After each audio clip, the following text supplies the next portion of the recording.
Boa noite, amigos e amigas da TVR Sul, começando mais um programa Azul Encarnado. Tubarão, a cidade azul, tem seus vermelhos.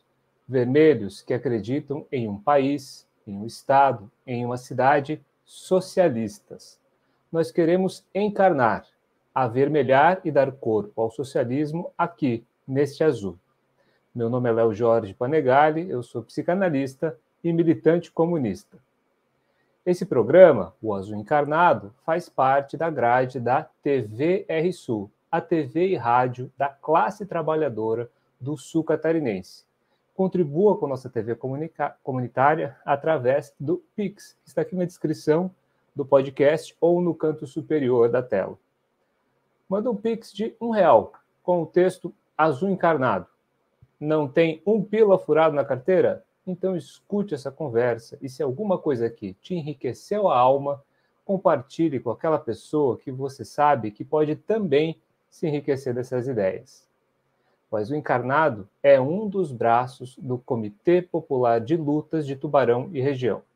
Quer contribuir e se organizar? A luta popular é uma libertação coletiva e uma necessidade espiritual.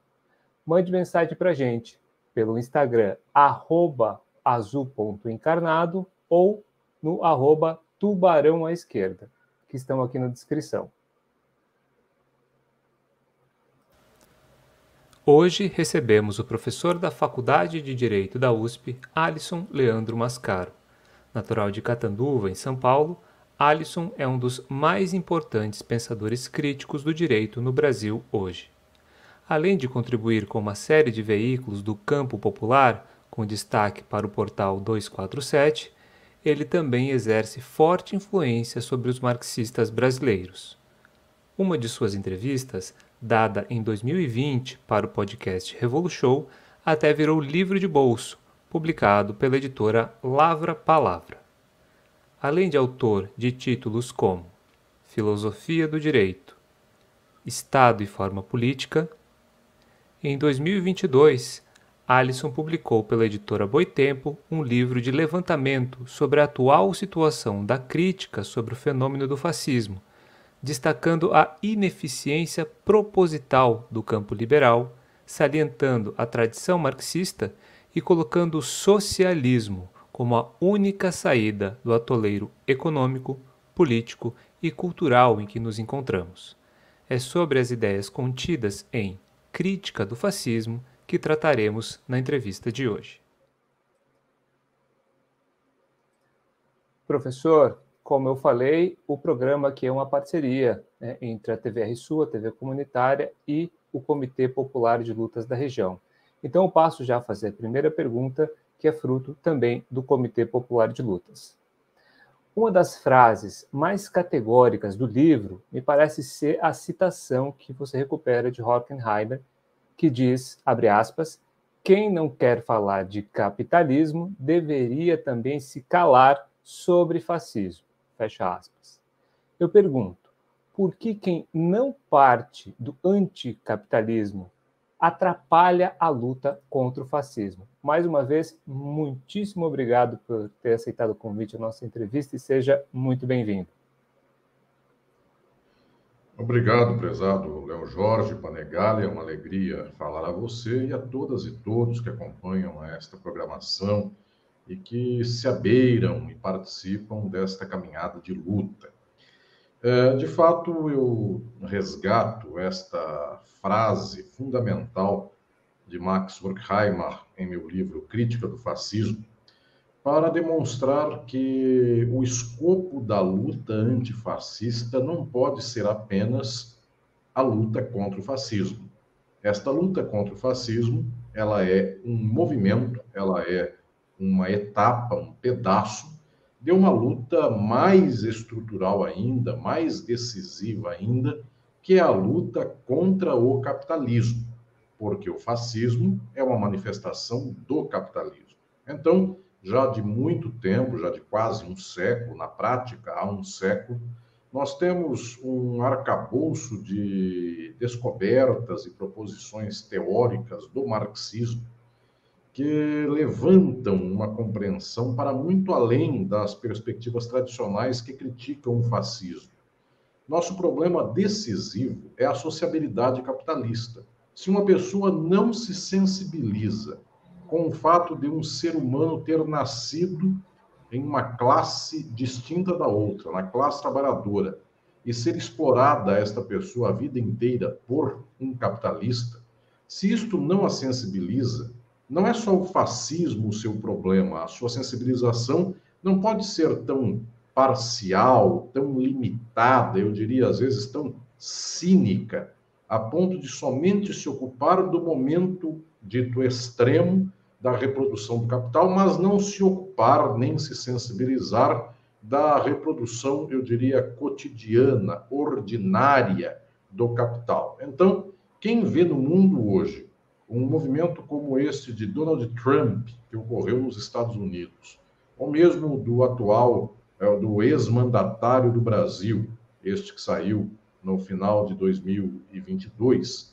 quem se sensibiliza contra essas figuras e diz que é execrável termos movimentos como tais, posições como tais, esta mesma sensibilidade deveria também existir para falar que o reverso da moeda, aquilo que se considera o oposto da moeda, por exemplo, o Partido Democrata dos Estados Unidos, também dá golpes pelo mundo, também explora a classe trabalhadora estadunidense e fora dos Estados Unidos. É bom que nos lembremos que o golpe de 2016 no Brasil, que tirou do poder Dilma Rousseff, esse golpe foi dado quando nos Estados Unidos estava no comando daquele país imperialista, daquele Estado imperialista, Barack Obama. Então, se nós não nos ocupamos daquilo que é a estrutura do capital e só nos ocupamos daquilo que é o extremo dessa estrutura, eu diria que esta crítica é muito falha, ela é muito cínica, ela é muito parcial, e no final das contas nós estamos apenas criticando o extremo para legitimar aquilo que é o principal. Infelizmente, a maior parte das pessoas do mundo sequer consegue vislumbrar que o problema decisivo da nossa sociabilidade é o modo de produção, é o capitalismo. Então, as pessoas muito rapidamente, até num sentido de solidariedade, de engajamento, de busca de estar próximo daqueles e daquelas que eventualmente tenham uma narrativa que lhes alcance de que foram pessoas perseguidas, umas tantas pessoas dizem que são solidárias às perseguidas e perseguidos pelos fascismos. Pois bem, estas mesmas pessoas não sentem nem compreendem a importância de que deveriam ser solidárias também com as vítimas do capitalismo. E isto não é o horizonte da cultura, do modo de visão de mundo, eu diria, da ideologia da sociedade capitalista. Então, Horkheimer é apenas um dos exemplos, mas há um século de teorias, de pensadores, de pesquisadores e cientistas discutindo o assunto. Horkheimer é apenas um exemplo, e virtualmente até um exemplo notável, que deu uma frase muito simbólica, mas este é um movimento geral do marxismo para perceber que não se pode segregar o fascismo, dizendo que ele é um acaso, de que ele é um capricho, de que pessoas más que fizeram o fascismo nas sociedades do século XX. Muito pelo contrário, o fascismo é um movimento do capitalismo. Enquanto houver capitalismo, o fascismo é um potencial, ele pode existir e, portanto, nós vivemos sempre sob essa espada em nossa cabeça. Entendi. Professor, o senhor faz uma distinção aí de dois elementos, digamos assim, que são mais ou menos centrais, são nodais, né? Digamos, tem uma crítica moralista ao fascismo, uma crítica que fala que ele é bobo, feio e chato, que ele é malvado, que ele é uma degeneração moral e por isso deve ser combatido desde uma perspectiva moral, uma moralidade oposta, né? E outra perspectiva, digamos assim, iluminista, de um racionalismo tacanho, de um racionalismo que confia nas instituições, que diz que falta racionalidade, mas uma racionalidade muito específica, né? Que é do modo de funcionamento das instituições tal e qual elas existem, sem a reforma, digamos assim, sem uma reestruturação substancial, né? Estrutural dessas instâncias. Meu sentido agora mais específico nesse atrapalhamento é sobre a retórica atual, né? Como que você vê o aparecimento disso no discurso público e como você vê assim o atrapalhamento, a desvirtuação justamente daquilo que, digamos, como Freud dizia da amizade, que a sexualidade desviada na sua finalidade, quando a finalidade é vencer o fascismo, como é que você vê esse desvio da crítica mais arguta? Aonde que ela para no discurso público que é mais visível, que é mais circulante? Apesar de Léo Jorge, no livro Crítica do Fascismo, o capítulo 4º do livro, nele eu trato de uma figura muito simbólica da movimentação fascista do século XX, que foi o italiano Gabriele D'Annunzio. Tecnicamente, D'Annunzio é o primeiro grande líder de massas fascista, não é Mussolini. Mussolini incorporou de D'Annunzio boa parte das suas práticas, da sua fala, do seu gestual, porque Gabriele D'Annunzio, soa Gabriele, mas aqui no Brasil, na língua portuguesa, esse nome em italiano é o que seria equivalente a Gabriel D'Annunzio. Este Gabriele D'Annunzio, ele teve um experimento fascista no início do século XX, que foi na cidade de Fiume, uma cidade tomada daquilo que foi, no século XX, a Iugoslávia. Foi tomado por Gabriele D'Annunzio numa espécie de investida militar e foi buscado se tentar anexar esta cidade à Itália. Como a Itália não podia anexar esta cidade, porque senão abriria a Segunda Guerra Mundial, a Itália não pôde anexar. Então, Gabriele D'Annunzio fundou naquela cidade do Fiume um estado. E esse estado durou alguns anos. Pois bem, Gabriele D'Annunzio é que inventou a fala direta com o povo, sair na sacada do palácio e fazer gestos, enfim, toda uma série de procedimentos e ritualísticas que depois Mussolini, que era seu admirador, incorpora para o movimento fascista italiano. Por que eu trato de D'Annunzio no livro e já chego aqui à sua questão, à sua proposição? Porque o fascismo, tal como nós o conhecemos de modo estrito, de fato, ele teve em Mussolini o seu grande exemplar e depois Hitler com uma outra configuração disso, que é o nazismo. Mas observem, eu faço questão de insistir com isto no capítulo 4º do Crítica do Fascismo, observem todas e todos que o fascismo não surgiu do nada. Gabriele D'Annunzio, já antes do fascismo, tinha posturas fascistas.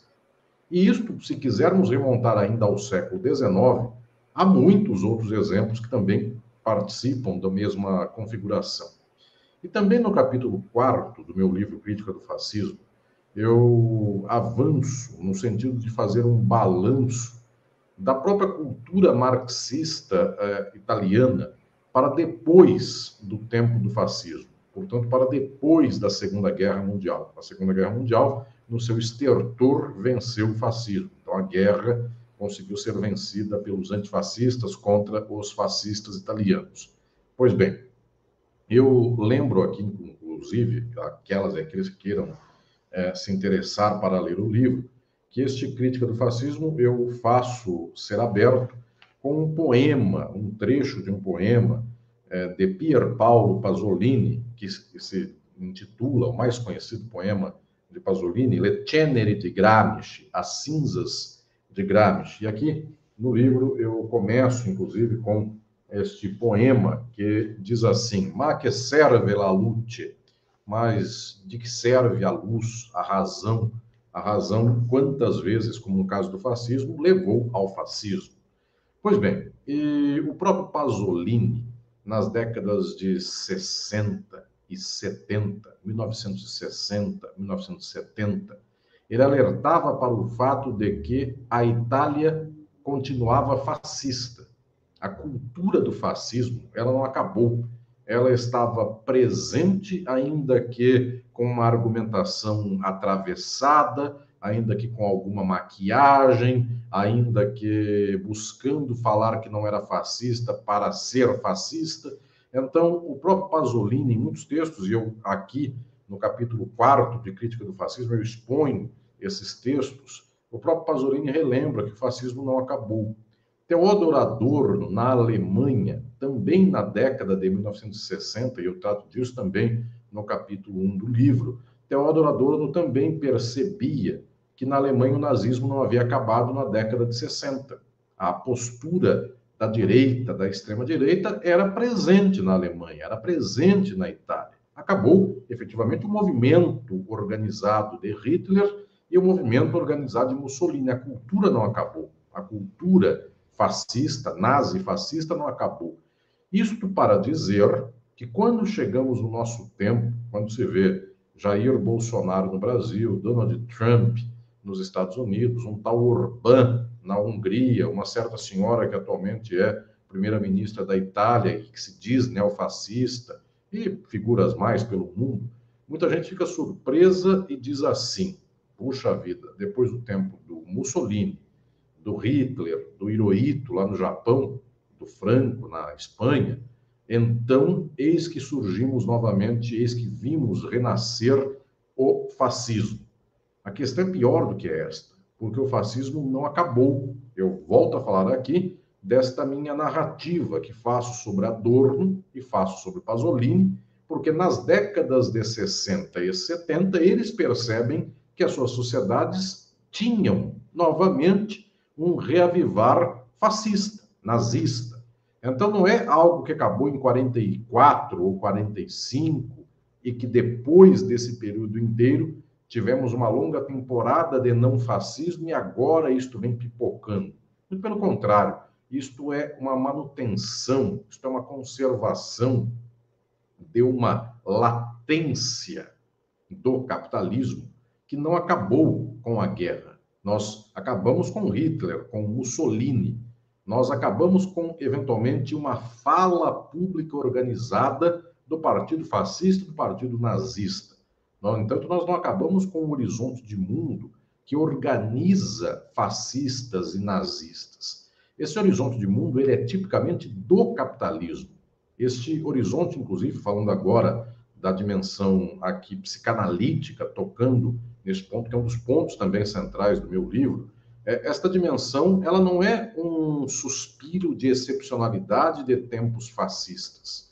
Essa estruturação da subjetividade na psicanálise contemporânea, na condição psíquica contemporânea, estudada pela psicanálise, esta condição se pode perceber na própria dimensão da sociabilidade capitalista, uma sociedade de classes. E se uma sociedade é de classes, é uma sociedade de distinções, de hierarquia, uma sociedade na qual alguns exploram e uma maioria é explorada. Então, a estruturação psíquica, a estruturação do inconsciente dos sujeitos nesta sociedade é uma estruturação marcada, constituída pela diferença.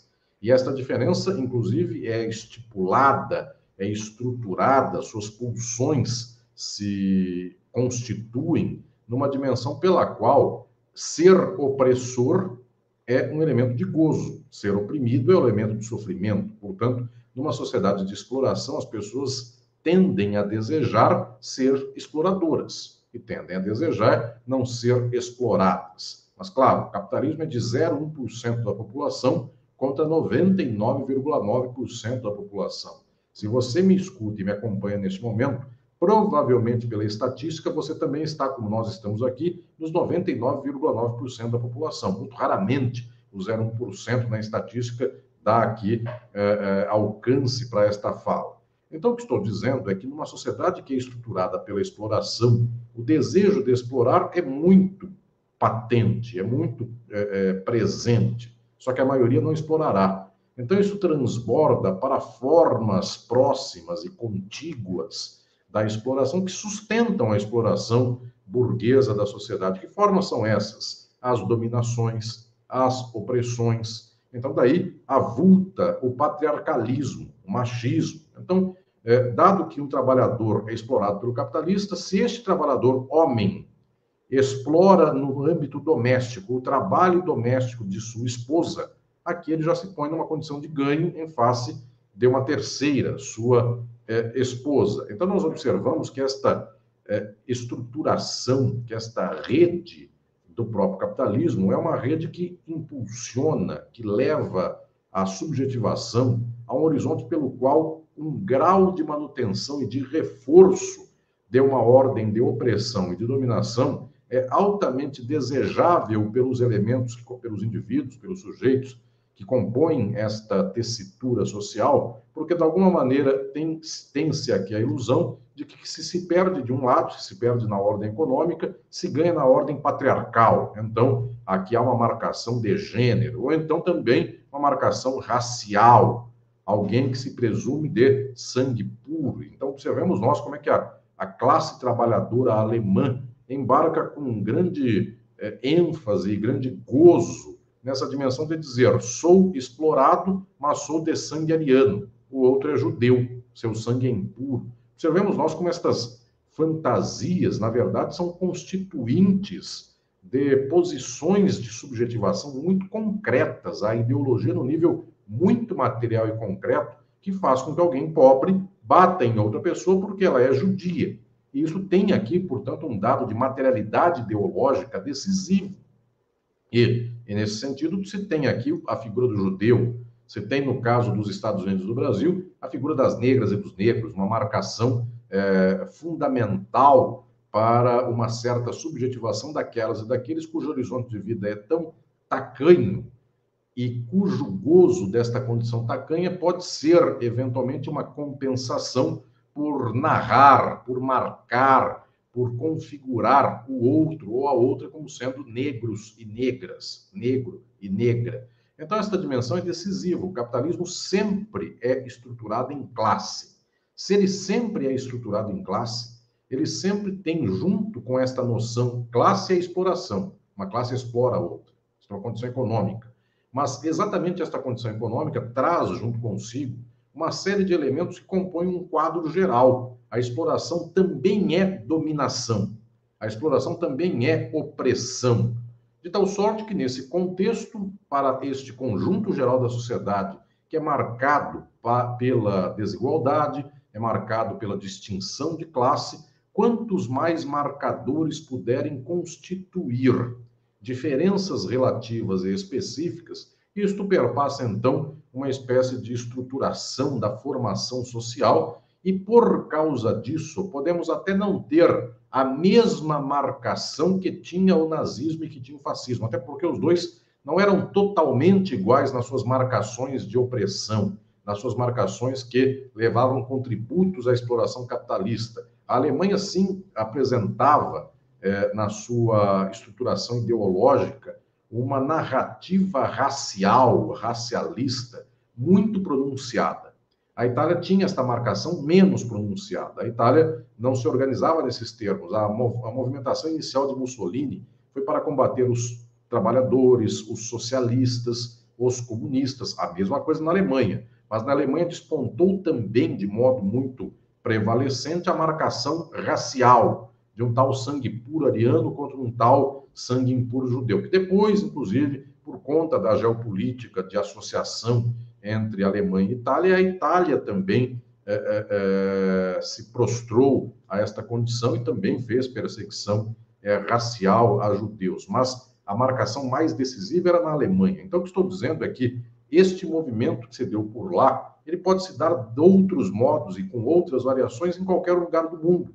Então, é o racismo estadunidense, Ku Klux Klan, é o racismo brasileiro. E observemos nós como existe uma cultura racista profundamente arraigada na sociedade brasileira. São as marcações de gênero, as marcações patriarcais, machistas, homem e mulher, as marcações, inclusive, de orientação afetiva e sexual, portanto, uma pronúncia de uma certa presunção de ortodoxia de orientação sexual afetiva contra outras orientações como as homoafetivas, de tal sorte que o que temos aqui são variadas possibilidades de afirmação e de manutenção e de reelaboração de quadros de desigualdade. Estas desigualdades marcadas só prosperam, só sobrevivem, porque fazem coesão com a marcação decisiva, materialmente determinante, para falarmos nos termos do maior filósofo do marxismo das últimas décadas, que é Louis Althusser, só faz sentido toda esta miríade de marcações distintas, cigano, não cigano, ariano, judeu, heteroafetivo, homoafetivo, homem, mulher, cristão, não cristão, crente e ateu. Estas marcações, as mais variadas, elas só fazem sentido porque são coesas à marcação da determinação social. Marx ensinou ao Althusser, ele relembra este grande ensinamento de Marx: a sociedade capitalista é determinada pelo modo de produção capitalista. Então, é determinado pela condição de desigualdade de classe, burguesia e classe trabalhadora. Todas estas marcações, ariano, judeu, só podem prosperar e só podem avançar se elas fazem algum grau de coesão com a marcação determinante, que é capital e trabalho. Se eu puder fazer o esquema fascista e nazista, constituir qualquer tipo de opressão e de dominação em favor da exploração do capital, assim o será, de tal modo que a classe trabalhadora alemã marcou-se como ariana contra uma classe trabalhadora, uma fração da classe trabalhadora judia, e isto foi altamente favorável à concentração de capitais, ao oligopólio, aos monopólios da economia alemã, uma concentração, inclusive, em 5 conglomerados econômicos, para os quais o povo matando judeu, perseguindo judeu, no final das contas, o povo matava o comunismo, perseguia o comunismo, garantia o capital nas mãos dos capitalistas, enquanto o povo se entretia ideologicamente com essas abominações, com estes horrores, com a perseguição aos judeus, sendo os que perseguiam aqueles e aquelas que se diziam cristãos, porque os judeus cristãos não eram. Então, o que estou dizendo é que as marcações das opressões e das dominações podem ser múltiplas. Inclusive, nós podemos ter sociedades fascistas e nazistas que não persigam tal grupo social e persigam outro, e outras que façam o contrário. O critério definidor é que estas perseguições levam água em favor do moinho da exploração capitalista. Então, nesse sentido, a determinação, em última instância, para falar aqui nos termos de Althusser, é do capital, é da estruturação da reprodução da sociabilidade capitalista. Qualquer coisa que se aglutinar a isto, qualquer sobredeterminação que se puser por cima dessa determinação em última instância e der certo e puder se aglutinar com isto, será favorável. Então, aqui no Brasil, foi uma luta, um combate contra o PT, o comunismo e as esquerdas que fez com que o povo inteiro, ou em boa parcela dele, fosse levado para a direita, de tal modo que se quebraram os direitos dessa gente trabalhadora que foi levada para a direita, que se quebrasse a Previdência Social, que se desse a Petrobras de graça, que se desse a Embraer de graça, que se desmatasse a Amazônia, que o latifúndio explorasse ainda mais. Então, observemos nós que estas interpelações fascistas ou de extrema-direita, não só as fascistas estrito sensu, mas quaisquer uma delas que leve a opressões e a dominações, estas interpelações prosperam porque, de algum modo, se tornam coesas com a exploração capitalista, e isto é sangue para este vampiro da classe burguesa beber e ainda mais acumular, ainda mais sangrar a classe trabalhadora. Portanto, não se deve aqui fazer uma pergunta, e aqui, estimado Léo Jorge, eu fecho esta reflexão deste tópico, não se deve fazer uma pergunta moralista: por que os pobres foram da direita e bateram nos comunistas, sendo que isto só foi desfavorável a eles? O grande entendimento é que uma sociedade estruturada em classes é uma sociedade estruturada não numa união, não numa coesão plena da sociedade, mas sim numa fratura, numa divisão. Se ela é estruturada numa divisão e todas as subjetividades são interpeladas, mais que interpeladas, são constituídas a partir de divisões, algumas dessas divisões levam um grau tal de repercussão em favor da divisão fundamental, que é a capitalista, que praticamente essa sociedade capitalista não tem freio para bloquear estas marcações divisórias como ariano-judeu, de Deus ateu, ou quaisquer coisas desse nível. Então, efetivamente, o que temos aqui é um quadro no qual, enquanto houver classe social, as piores marcações poderão ser melhores para o capital. Então, o problema, eu volto a dizer, não são as marcações específicas das opressões e das dominações. É a marcação determinante, que é a marcação do capital. Claro, entendo. Alisson, então, seguindo nessa reflexão, as estratificações feitas dentro da classe trabalhadora, elas são sempre contingenciais à formação social de cada território, de cada nação. O fascismo italiano tem sua característica, o japonês tem a sua, o nazismo tem a sua. Nesse sentido, tentando alinhar de novo com a reflexão que eu estava fazendo anteriormente, toda luta feminista, toda luta antirracista, toda luta anti-LGBTQIA+, fóbica, todas essas lutas, digamos assim, que no Brasil se apresentam com a face, né, do fascismo, o fascismo é contra tudo isso, todas essas vidas, se elas não apontam de alguma maneira, porque por si só tem extrema relevância, isso é inegável, não se trata de diminuir ou de tentar fazer uma sobreposição, digamos assim, autoritária sobre essas lutas, que é muita da reclamação histórica do movimento negro, do movimento feminista e dos outros movimentos, enfim, sobre questões de gênero.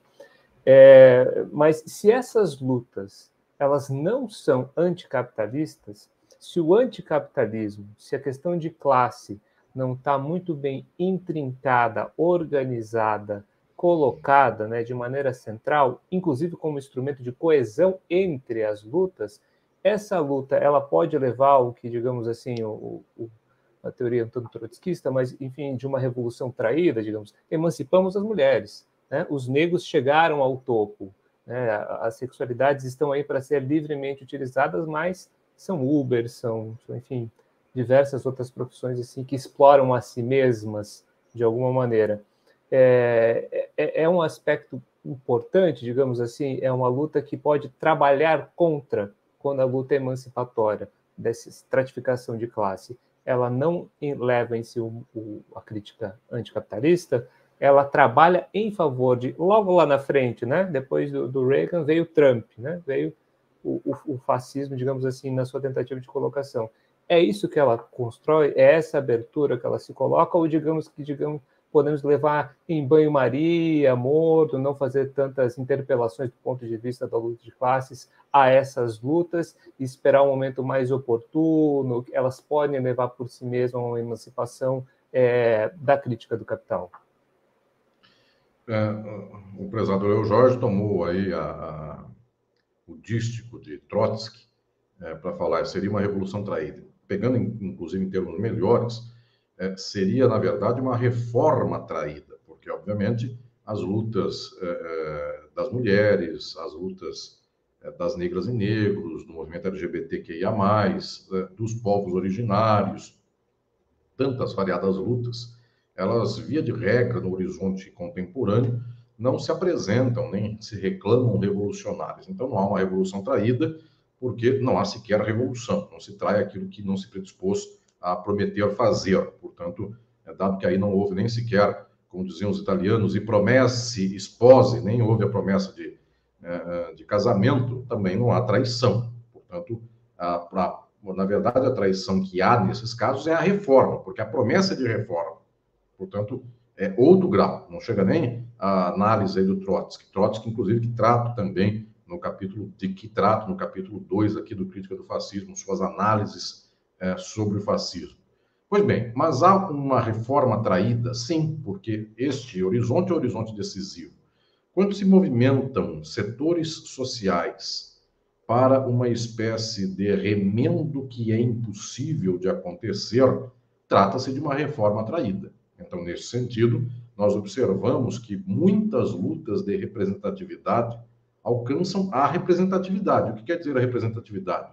Numa sociedade estruturada em classes, eventualmente na classe dirigente, na classe econômica exploradora ou nas gerências da classe econômica exploradora, nós conseguimos inserir nestas classes exploradoras ou burocráticas dirigentes em favor da burguesia, nós conseguimos eventualmente colocar mulheres, negras e negros, LGBTQIA+, povos originários, só que nós não conseguimos colocar todo o povo originário lá na classe capitalista, nós não conseguimos colocar todas as mulheres lá todas as negras e todos os negros lá. Elementos representativos apenas. Então, nesse sentido, é uma espécie de promessa de reforma que, ao cabo, sempre será uma promessa de reforma traidora. É uma reforma traída logo de começo. Por quê? Porque ela não pode incorporar todas as mulheres da classe trabalhadora, ela não pode incorporar todas as negras e negros da classe trabalhadora,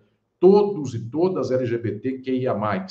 Porque, no final das contas, se a sociedade é de classes, uma classe detentora dos meios de produção, ela tem um tamanho minúsculo em face daquela que é a classe explorada trabalhadora. O que se pode fazer é alguma representatividade dentro dos exploradores, só que não levar todos os explorados a serem exploradores. Porque, no final das contas, a única hipótese de salvar as mulheres, as negras e negros, os e as LGBTQIA+, é acabar com as classes. Porque, então, automaticamente e estruturalmente, todas e todos serão a classe trabalhadora detentora dos meios de produção. Então, no final das contas, há um impasse aqui estrutural, que é o fato de que a reforma do capitalismo não consegue lograr grande êxito, a não ser fazer com que na classe dirigente em favor do capital, ou na própria classe burguesa, haja um ou outro elemento representativo daquilo que são os grupos vulneráveis, perseguidos, oprimidos, dominados historicamente.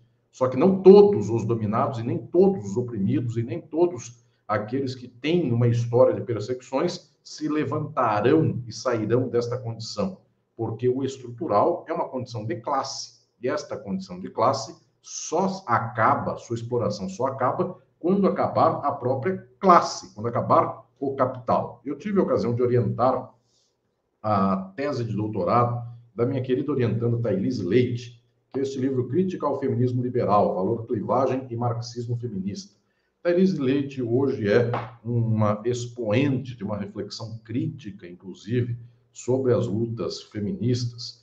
E aqui nesta tese de doutorado, que tive a ocasião de orientar, e inclusive o prefácio deste livro é meu, da editora Contra Corrente, ela traz aqui a reflexão alguns pensamentos decisivos, como de Roswitha Schultz, a alemã. Roswitha Schultz, uma grande teórica crítica viva, de muita importância no pensamento crítico do feminismo, que vai lembrar que existem estruturas basilares da vida vivida, da materialidade da vida, que se põem numa sociedade capitalista sendo elementos, eu diria aqui, determinantes da divisão patriarcal entre homem e mulher. Um desses elementos é a não remuneração do trabalho doméstico e, portanto, uma espécie de exploração do trabalho no nível especificamente concreto, material, do trabalho da mulher, trabalho doméstico da mulher pelo homem. Por isso, o patriarcado é fundamental. Por isso, o patriarcado é uma forma material de exploração do homem contra a mulher. E isto não se resolve apenas com os instrumentos de reforma liberal. Isto se resolve fazendo com que a sociedade inteira acabe com as formas de trabalho exploradas.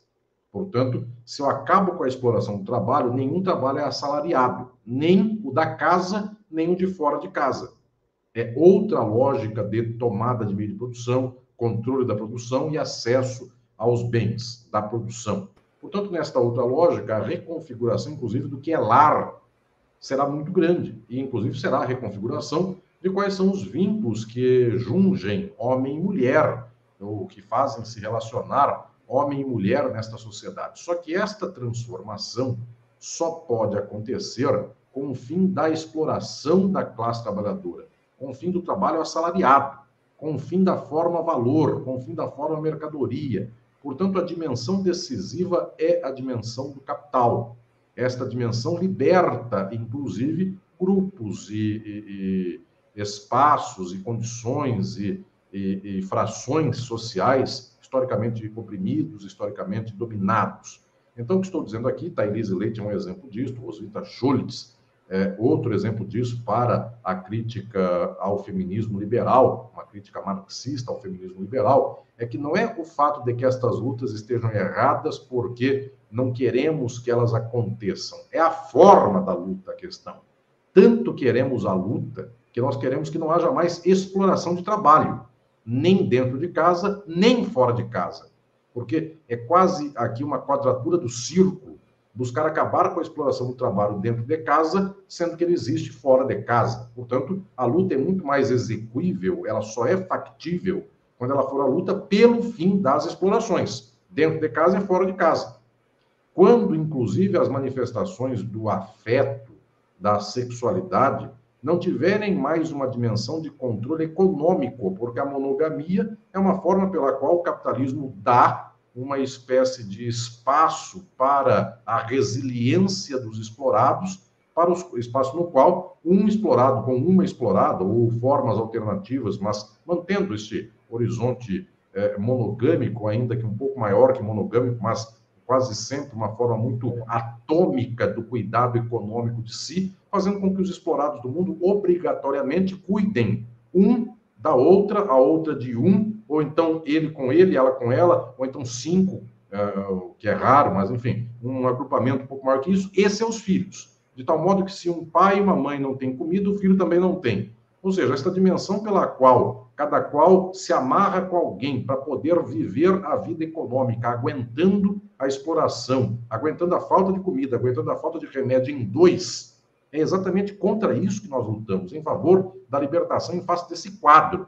Porque se o remédio for para todos e o nosso trabalho for a partir de nossa capacidade para poder plantar, colher, comer, cuidar, salvar, médico que possa cuidar do paciente, curar o paciente, se tudo isso não for mais pela formação econômica da exploração, se tudo isso se der a partir de um horizonte na qual a classe trabalhadora controla os meios de produção e não é a mercadoria que faz a articulação do serviço, mas é a necessidade, é a imperiosidade da demanda social, então, neste momento, até o vínculo do afeto se torna outro, porque não é o vínculo do afeto para se fechar em 2/3/4/5, não importa a quantidade, mas sempre uma quantidade pequena, para ver se aguentam o tranco da vida em 2. Na verdade, é porque este tranco da vida é dividido com todas e todos, de tal sorte que o afeto é a alegria, porque o tranco da vida não é a razão de ser da convivência, dado que esta convivência,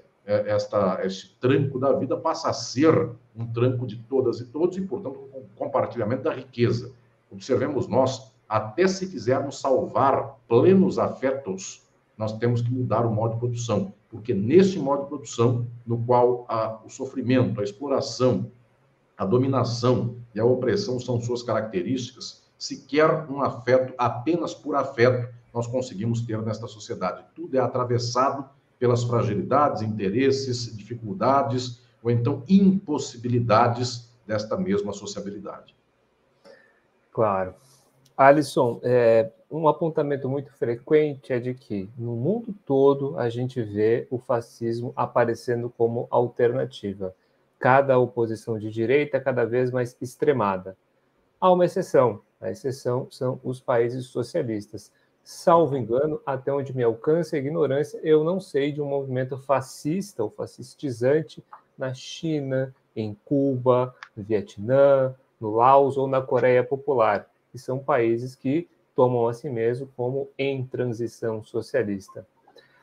A que você reputaria, digamos assim, as estruturas de Estado, a forma da dinâmica social, no que ela difere, para que lá não se fale disso, não se perceba isso desta maneira, em que a estrutura, o modo de estruturação do Estado socialista torna a sociedade menos propensa, menos possível do aparecimento destas formas extremadas de dissociação social. Estas sociedades, que não são socialistas, elas são sociedades que fizeram revoluções socialistas, mas que tiveram, por conta própria e também por bloqueios externos, mas por um movimento conjunto de tudo isso, elas tiveram seu movimento de transformação social, eu diria, cristalizado num grau posterior ao da Revolução, mas não avançaram para além disso. Portanto, mantém ainda a forma Estado, mantém ainda, portanto, uma dominação política específica, e são atravessadas estas sociedades por eventuais contradições dessas mesmas estruturas. Então, algumas dessas sociedades, décadas atrás, perseguiram LGBTQIA+. Eram sociedades que fizeram revolução e que tinham políticas do Estado de perseguição. Hoje, algumas delas não têm mais. Portanto, elas também estão atravessadas pelo contexto geral das sociedades capitalistas, ainda que sejam a contrafação desta sociedade. E, claro, tem uma virtude, via de regra, em face de outras sociedades que são, aí sim, destacadamente, plenamente, orgulhosamente capitalistas. Elas têm algumas virtudes, que é o fato de que estas sociedades, por não terem um elemento, eu diria, imediatamente de acumulação na sua estruturação política e educacional, e mesmo comunicacional, eu diria que não tem totalmente, porque a própria China, por exemplo, ela tem uma espécie de grande investimento numa certa educação tecnológica para a acumulação, para abrir empresas. Então, não é simplesmente uma educação para uma sociabilidade plena, mas tem menos, eu diria, presente do que propriamente uma sociedade capitalista arraigada, para a qual tudo é dinheiro. Enfim, não sobra nenhuma alternativa, nenhum espaço aqui de divergência. Então, essas sociedades, por poderem ter dimensões como tais, elas eventualmente têm, inclusive, mecanismos políticos, é o Estado, na sua forma clássica, o Estado enquanto força monopolística de organização social. Estas sociedades conseguem barrar no ninho movimentos fascistas, portanto, elas não deixam crescer movimentos como tais. Já a sociedade capitalista, capitalista anunciada e auto-referenciada e orgulhosa de ser assim, ela é toda marcada na diferença. E, portanto, algumas dessas diferenças prosperam nesse tecido social de um modo avassalador. Estas posições de extrema-direita parecem aí uma espécie de erva daninha que é altamente cultivada. E mais uma coisa também, os aparelhos militares de repressão das sociedades capitalistas são aparelhos muito ideologicamente constituídos pela marcação da diferença. Burguês, classe trabalhadora, gente de direita, gente de esquerda. Observemos, nós não tem uma polícia no mundo que seja de esquerda, não tem um exército do mundo que seja de esquerda, são todos de direita. Então, eventualmente, o que temos aí sim em Cuba, na China, foi uma experiência de revolução socialista e de guerra que fez com que aparelhos militares pudessem se aproximar mais de uma lógica, eu diria, de algum grau de fala em favor da classe trabalhadora, se anuncia como exército do povo, se anuncia como exército da classe trabalhadora. Volto a dizer, tudo isso é eivado, atravessado por contradições. Mas esta fala faz com que esses exércitos não estejam materialmente determinados pelo exército dos Estados Unidos, como praticamente 180 países do mundo compram armas dos Estados Unidos, pertencem ao circuito OTAN. Então, de alguma maneira, se não pertencem diretamente, indiretamente tem alguma relação com esse circuito. Então, observemos nós que alguns países, exatamente por causa da sua história, têm estados que não estão tão ligados a esta dimensão. Mas, volto a dizer, isso também demanda de nós uma transformação para o socialismo até desses estados, porque esses estados também são atravessados por contradições. Nós não podemos esquecer de tantas contradições que existiram nestes países que se chamavam de socialismo real. Quanta gente foi perseguida, quanta gente foi morta. Enfim, Pachucanes, um dos maiores pensadores do marxismo, o maior teórico do marxismo, foi morto pela União Soviética. Não posso considerar que isso seja um paraíso da dignidade humana. Enfim, então, sem entender que o ferramental de uma ação revolucionária gera, inclusive, uma organização estatal mais soberana, menos dependente do imperialismo estadunidense. Tudo isso é muito tranquilo, de tal modo que, eventualmente, haja mais armas para matar o fascismo no ninho nesses países. Mas eu volto a dizer, ainda nós não chegamos ao ponto no qual a classe trabalhadora do mundo tome o mundo nas mãos e esta classe trabalhadora, por conta própria, constitua a ideologia de não mais explorar, nem mais dominar, nem mais oprimir. Este horizonte tem que ser levantado por nós num movimento muito materialmente concreto, e não simplesmente na dependência de estados cujos líderes tenham um certo grau de sapiência, porque a dependência desta sapiência da condição estatal é muito frágil. Vai que amanhã haja uma sapiência em sentido contrário. Certo. Alisson, a gente está vivendo, com a eleição do Lula, o processo de eleição do Lula veio junto com um sinal alerta, que quer dizer muito claramente, assim, sem povo a gente não consegue mudar. Claro que isso sempre teve em questão, em certa medida, ao longo da construção do Partido dos Trabalhadores, enfim, a experiência ao longo dos governos mesmo mostrou isso de alguma maneira, mas digamos que a eleição do Lula coloca isso em alguma medida. O Partido dos Trabalhadores, inclusive, promoveu, durante a campanha, a construção dos comitês populares de luta, do qual o comitê que eu participo aqui, digamos, é filho dessa expectativa de que é o povo organizado que pode dar substrato para o lançamento mais extenso, mais avante, mais assim, querendo mais coisas do que meramente a estagnação da sangria que foi promovida pelos governos Temer e Bolsonaro. Mas a perspectiva de organização ela é muito ruim, né? Faço que, pelo menos regionalmente falando, a desorganização é extensa, né? Os sindicatos estão desarticulados, os partidos políticos não têm nenhuma referência de base social, qualquer trabalho de base social, e é mais ou menos como começar do zero. E nem é do zero, porque a gente já tem o desgaste de muito tempo. Mas eu queria sair um pouco do escopo dos partidos, propriamente, porque acho que esse diagnóstico já está bastante extenso, já está bastante cansativo, inclusive, mas queria me focar no aspecto da organização intelectual. Ao longo do governo Lula, a gente teve o desenvolvimento de uma crítica marxista bastante aguda e profusa, inclusive. A gente teve muita gente estudando, inclusive, as contradições, mostrando as contradições. Eu me formei no movimento estudantil que ele era antigoverno, né? À esquerda, né? De alguma maneira. Daí tem os partidos, o pessoal, vários, aparece a partir disso. Mas há uma distância muito grande, a gente começa falando sobre os frankfurtianos, sobre, né, os autores que você usa como referência, Pachucanes, Ernest Bloch, e me parece que aquilo que os frankfurtianos se sujeitaram, se promoveram, se colocaram como missão, que é evitar que o nazismo, que o fascismo aparecesse, deu errado.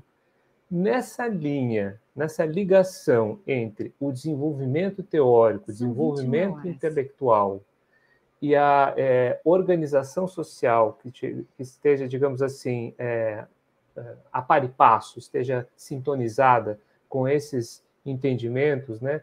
O que aconteceu, o que acontece no Brasil que esse descompasso parece ser tão grande? A gente tem um desenvolvimento teórico substancial, robusto para entender, explicar e poder municiar uma militância que possa ser consequente a isso, transformativa desse contexto, mas ela não alcança, digamos assim, não promove, né, o que a gente pôde ver em outros momentos. Tem um desligamento enorme entre, pensa na figura do Lenin, né, um intelectual, ao mesmo tempo líder político.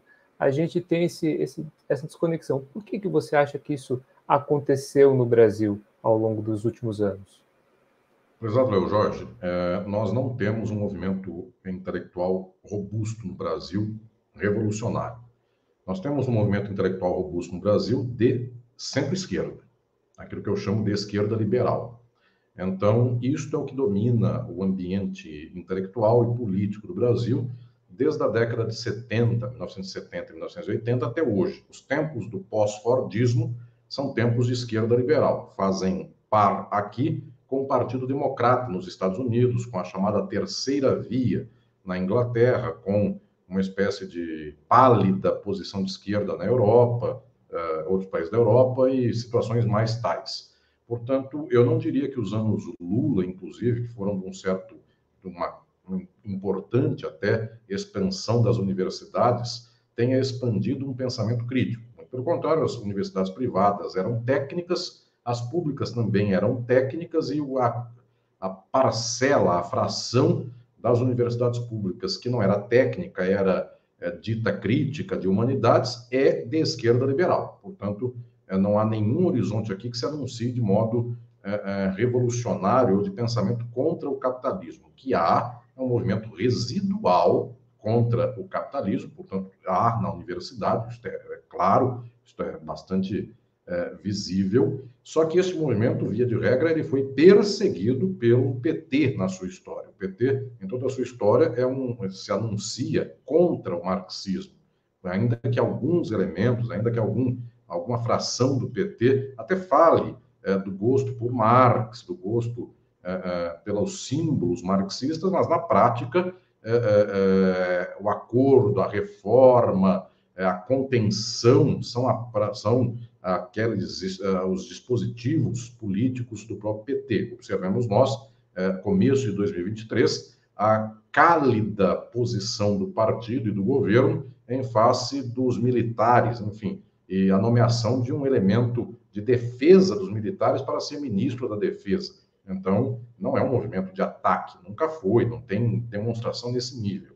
Eu, historicamente, desde o início do século XXI, tenho escrito e tenho falado, em especial no livro Estado e Forma Política, publicado pela Boitempo, mas também em Filosofia do Direito e outros livros mais, eu tenho insistido com o fato de que o marxismo é a ciência para o entendimento social e é a grande perspectiva e o grande horizonte revolucionário do nosso tempo. Até 2013, a esquerda liberal tomava isso como uma espécie de antípoda total. A partir de 2013, com a crise, então, até movimentos de dentro do PT, dentro do governo, começaram a se abeirar desta minha posição. O Estado de Forma Política, para quem está me acompanhando, foi publicado no início de 2013, eu escrevi em 2011, 12, ele saiu no início de 13, um mês depois estouram as manifestações que levam ao junho de 2013 e todo o movimento que daí vem, que depois dará o golpe de 2016. Pois bem, quando eu publiquei o livro parecia um raio no céu azul. 3 meses depois, as pessoas me aplaudiam, dizendo, puxa vida, a gente não tinha percebido que o Estado não é um elemento neutro, que o republicanismo e a legalidade não são um espaço tranquilo no qual nós ganhamos, outro ganha e melhoramos o mundo. Não é com política pública que o mundo chega ao socialismo. Isto foi entendido por muita gente. Mas quando o PT volta ao governo, basicamente ele reflui de uma certa consciência que algumas frações fora do governo tiveram, ele reflui para uma posição liberal de esquerda novamente, ainda que já agora aqui com alguns anos nas costas de couro apanhando. Portanto, eu não diria que reflui igual ao que foi antes de 2013. Tem um certo calejamento, mas é uma estruturação da política dentro do capital que ela seja uma política não revolucionária. Portanto, o espaço de abertura de consciência, de luta crítica na universidade e na classe trabalhadora ainda é muito residual, ainda é muito pequeno, e o pior inimigo da revolução é a esquerda liberal, porque a esquerda liberal fala que está fazendo alguma coisa e, no final das contas, ela está também bloqueando a revolução, como a direita, que anuncia, que bloqueia, faz e faz com gosto. Portanto, eu diria, prezado Léo Jorge, esta é uma condição pela qual o tempo presente demanda de nós que nós possamos superar as contradições de 50 a 60 anos de neoliberalismo, de liberalismo de direita e de esquerda, em favor da condição de lutar contra o capitalismo e anunciar o socialismo como nossa meta e nossa grande esperança. Perfeito, professor. Temos uma tradição aqui de encerrar o programa com uma pergunta que eu faço a todos os convidados. A pergunta é: o que é socialismo para você? O socialismo nós podemos tomar por muitas acepções. Na acepção do marxismo, diz respeito ao modo de produção. O capitalismo é o modo de produção no qual nós vivemos, o socialismo é um modo de produção que sai do capitalismo e que serve de transição até a busca do comunismo. Todo o resto é uma consideração moralista, uma consideração idealista, uma espécie de palavra vaga. Socialismo é o modo de produção que não temos, e o combate ao modo de produção que temos é que nos faz, então, gestar esse modo de produção, no qual, segundo Marx, na crítica do programa de Gotha, cada qual trabalha conforme sua capacidade e cada qual recebe conforme a sua necessidade. Perfeito. Professor, novamente, muito obrigado por ter aceitado nosso convite, muito obrigado pelas ideias e as palavras. Espero que a gente possa conseguir fazer elas circularem aqui no nosso território, aqui na nossa região. Obrigado, prezado Léo Jorge. Um abraço a você, a todas e todos de sua região, de Santa Catarina e do Brasil todo. Tchau, tchau. Uma boa noite.